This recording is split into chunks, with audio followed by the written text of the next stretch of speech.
السلام علیکم ورحمۃ اللہ وبرکاتہ۔ استقبال ہے آپ کا محمد افضل آفیشیل یوٹیوب چینل پر۔ ناظرین کرام، مکتب ایمان کی بقا دین کی حفاظت اور نسل نو کی تربیت کا قلعہ ہے۔ مولانا محمود مدنی کا مکاتب کے ذمہ داروں سے خطاب۔ مدنی ہال مرکزی دفتر جمعیت علماء ہند میں دہلی کے مختلف علاقوں سے تعلق رکھنے والے مکاتب کے ذمہ داروں کا ایک اہم اجلاس منعقد ہوا، جس میں مکتب کے استحکام، قیام اور فروغ سے متعلق مؤثر حکمت عملی وضع کی گئی۔ اجلاس میں علماء، معلمین، تنظیمی کارکنان اور دیگر ذمہ داروں نے بڑی تعداد میں شرکت کی۔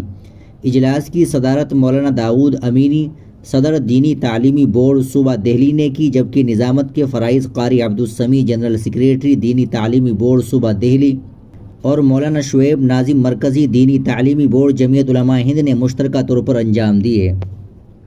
اس موقع پر اپنے کلیدی خطاب میں جمعیت علماء ہند کے صدر مولانا محمود اسعد مدنی نے کہا کہ ہمیں سنجیدگی کے ساتھ اس عظیم حقیقت کو سمجھنا ہوگا کہ مکتب کوئی معمولی ادارہ نہیں، بلکہ اسلام کی بنیادوں کی حفاظت کا محاذ ہے۔ یہ وہ مقام ہے جہاں بچوں کے دل میں ایمان کی شمع روشن ہوتی ہے اور دین کی جڑیں مضبوط ہوتی ہے۔ جیسے نماز فرض ہے، روزہ فرض ہے، اسی طرح دین کی ابتدائی تعلیم بھی ہر مسلمان کے لیے لازم ہے۔ مدرسہ عالم بناتا ہے، لیکن مکتب ہر مسلمان کو مسلمان بناتا ہے۔ مولانا مدنی نے کہا کہ یہ حقائق ہمیں جھنجھوڑنے کے لیے کافی ہے کہ ملک بھر میں مسلمانوں کے 8 کروڑ بچے 14 سال سے کم عمر ہے۔ ان میں سے صرف 1 کروڑ کسی نہ کسی مکتب سے وابستہ ہے، یعنی تقریباً 6 کروڑ بچے مکتب کی روشنی سے محروم ہے۔ یہ صرف ایک خلا نہیں بلکہ المیہ ہے۔ مولانا مدنی نے کہا کہ آج کل بچے کیمیکل نشے جیسے مہلک منشیات میں مبتلا ہو رہے ہیں۔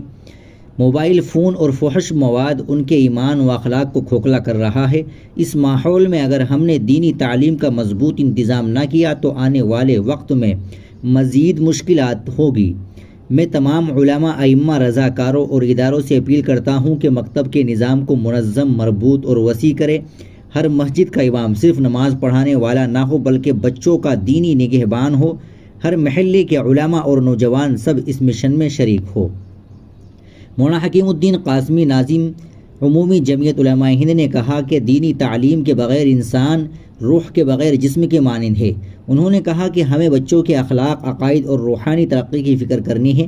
صرف پڑھانا کافی نہیں، نگہبانی اور رہنمائی کا کردار ادا کرنا ہوگا۔ جمعیت علماء ہند اس وقت مکاتب کے قیام و فروغ کو سب سے بڑی ترجیح دے رہی ہے، کیونکہ یہی وقت کی سب سے بڑی ضرورت ہے۔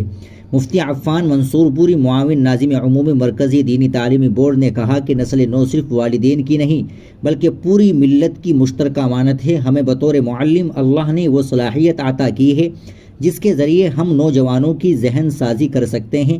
جس طرح جسمانی زندگی کے لیے غذا ضروری ہے، اسی طرح روحانی زندگی کے لیے دین، عقائد، آداب اسلامیہ کی تعلیم ناگزیر ہے۔ انہوں نے کہا کہ ارتداد سے بچاؤ کا سب سے مؤثر، پائیدار اور عملی حل یہی ہے کہ بچوں کو مکتب سے جوڑا جائے۔ ناظرین کرام، آپ اس ویڈیو کے تعلق سے کیا کہیں گے کمنٹ باکس میں ضرور بتائیے گا۔ ویڈیو کو لائک اور شیئر بھی ضرور کریں۔ السلام علیکم ورحمۃ اللہ وبرکاتہ۔